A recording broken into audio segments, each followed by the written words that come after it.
Narsinghpur block स्तरीय मत्स्य और प्राणी संपद मेला स्थानीय क्लब पड़िया अनुष्ठित होईछि। मुख्य अतिथि भाव बड़म्बा विधायक विजय कुमार दलबेहरा जोग देइथिले।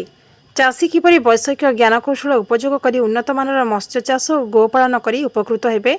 एवं आत्मनिर्भरशील होई परिबे से संबंध में जिला मत्स्य उपनिर्देशक बबिता महंत बुझाइथिले। मत्स्य चाष और गोपालन निमंते राज्य तथा केंद्र सरकार द्वारा उपलब्ध विभिन्न योजना और प्रोत्साहन संपर्क में जिला मुख्य प्राणी चिकित्सा अधिकारी सुशांत कुमार नायक आलोकपात करथिले। अनुष्ठित मेल नरसिंहपुर 37 पंचायत प्राय 400 ऊर्ध्व चाषी जोग देइथिले। नरसिंहपुर संजय बेहरा रिपोर्ट, पात्र टीवी न्यूज। आम सरकार मोहन चरण माझीकर जो भाव में आभिमुख्य अच्छी चाषी आसिले देश आसो जो मैंने समाज को देश को अन्न जोगाउं अन्नदाता मान कि भाव में आत्मनिर्भरशील हे से ये कार्यक्रम पूर्व सरकार जिला स्तर में करुला आमर मुख्यमंत्री निर्देश देले विभाग मंत्री को जे तुम्हें ब्लॉक स्तर में कर सब पंचायत लोक डाक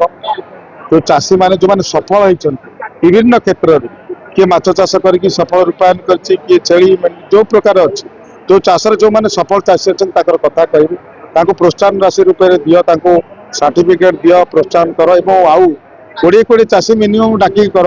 से प्रेरणा पातु प्रेरणा पाई मेलार मुख्य उद्देश्य प्रेरणा पाइले कि भाव में आम आत्मनिर्भरशील हवा आम माछ चाष हो अंडा चाष हो फल चाष हो पनीपरिया चाष हो दुग्ध उत्पादन हो सब क्षेत्र में आत्मनिर्भरशील करने चाषी मान को नहीं गोटे मेला अनुष्ठित होती